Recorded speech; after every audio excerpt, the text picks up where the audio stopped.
So let's get an overview of what national insurance contributions actually are.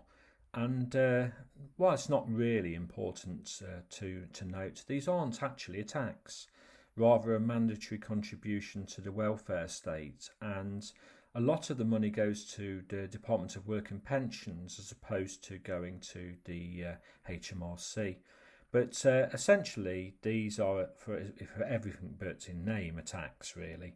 And in return for paying your national insurance stamp, as it's often known, it gives you entitlement to certain state benefits and privileges, and also can help protect you due to unforeseen circumstances at times. So these are paid by employers, by employees, by the self-employed, by company directors, and we have different classes of national insurance that we need to actually appreciate for this exam. Now, I'm going to flag up here the tax table that you'll obviously have at your disposal in the exam, for there's a lot of information on national insurance contributions on your tax table, and it even tells you who pays what classes and the rates that they pay it at, and it's really quite useful whenever you're faced with a question on national insurance contributions. So we're going to obviously look over all of the different classes, who pays what. We'll also seek to understand how you calculate national insurance contributions for individuals, and you're probably going to be faced with a couple of questions of this in your exam. So let's start by looking at who pays what classes. And as we've already alluded to, this is actually explained and shown on your tax table, so you don't need to remember these off the top of your head, albeit you probably will do if the truth really be known.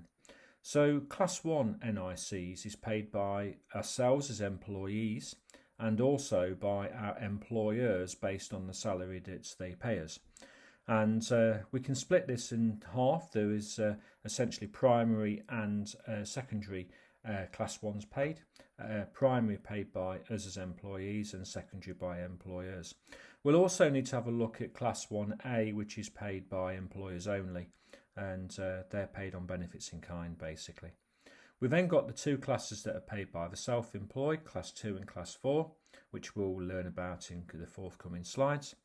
And if you've got gaps in your history, then you may be able to make those up by making Class 3 voluntary contributions.